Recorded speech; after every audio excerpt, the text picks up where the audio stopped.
Warning, this review contains math.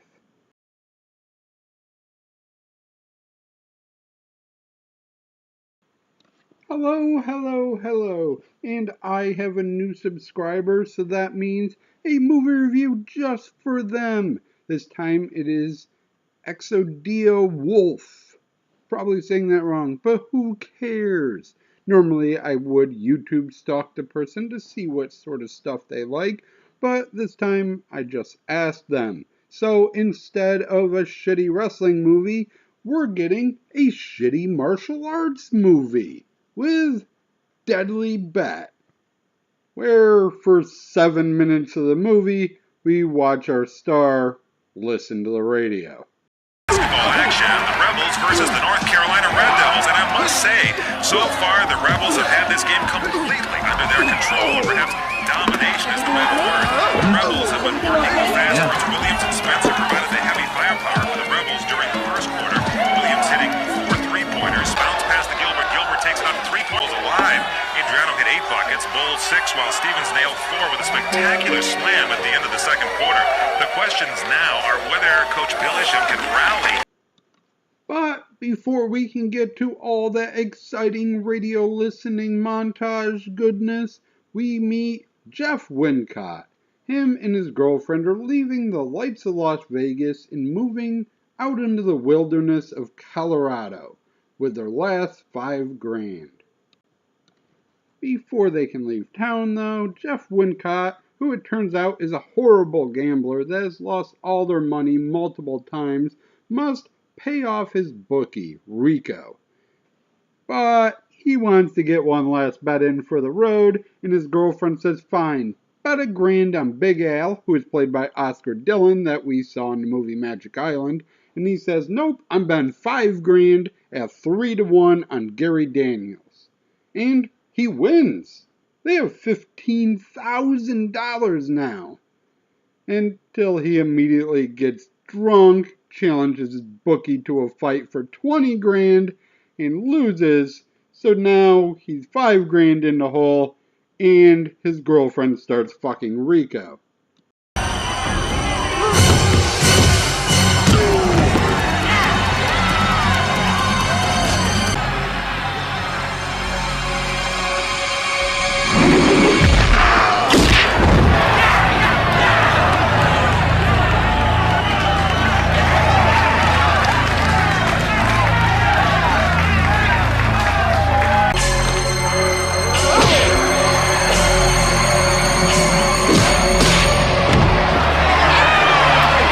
Go now. No, stay. That's right. I have a friend I can stay with. I have a guest room. You can stay there. Really? Sure. Okay. After a day of sulking, he borrows $1,000 from his girlfriend's brother, and he's back on the betting comeback trail. He bets on a fight in some shady Chinese restaurant, and then does a 2-on-1 fight at 3-2, and he's back up to $5,000. He can pay off his debt and no longer be under Rico's thumb.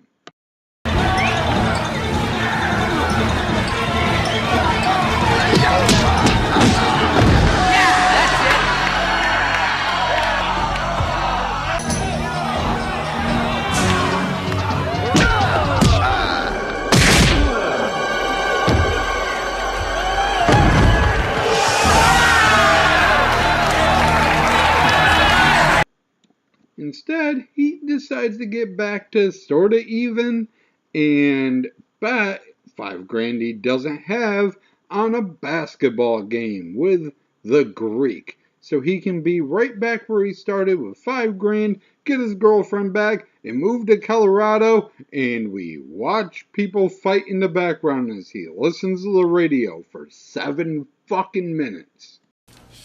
He's short $5,000. And you're short $5,000. Yeah, I'm good for it.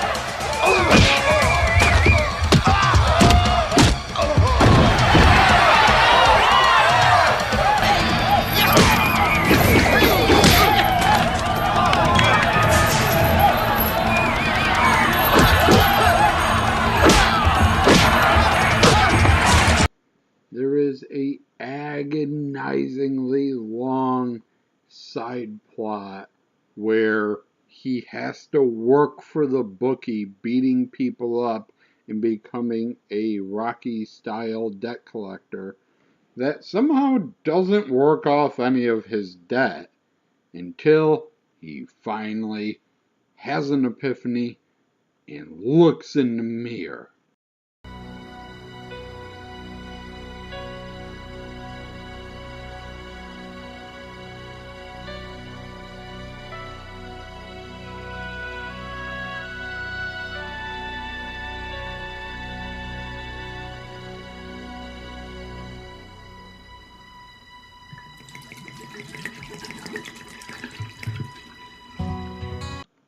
And decides, fuck that chick, I'm just gonna go to Colorado by myself. No, seriously, he pours out his booze and says, she wants to fuck Rico, fine, and just gets ready to leave fucking town. Until the fucking bookie tells him, you're okay with your girlfriend of a decade fucking some other dude? You're a fucking pussy if that's okay with you. So, he agrees and workout montage. If I were you, some guy was popping my girl, I'd tear his heart out. Before you disappear when I count to 10, I'll be your honey, you can be my hero. Till then I'll be counting on you to tell me when I'm heading down the road on the right side of zero. Well, there's a break-even point, I know. Overall, obviously, you know the movie ends with him fighting the bad guy, getting a bunch of money, and living happily ever after. But why do we need this other shit in the fucking movie? Why is he sitting there listening to the radio as Gerald Nakamura gets his ass kicked in the background? Why is his girlfriend leaving him for his bookie? And the only other person that's like, hey, maybe you should get your girl back is a different bookie and says, yeah, your girlfriend's getting plowed by some stranger. Why aren't you upset?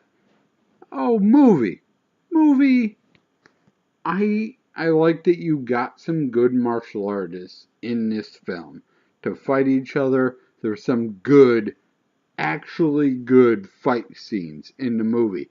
But the plot is mostly non-existent. It is just this guy whose girlfriend leaves him because he's a loser, but comes back to him when he's not. Yay! We mentioned Gerald Nakamura, we mentioned the guy from Magic Island. There's no real cast in this one to go through. The director directed a bunch of clones of this. All the posters are just a guy in karate pose with red flames in the background. It's a clone of a million movies. Why bother? Honestly, just if you're into gambling, you can do the math along with the movie like I did. About it. Thank you for watching. And, as always, shall try to do better next time. Here's a random clip, maybe if I felt like putting one in.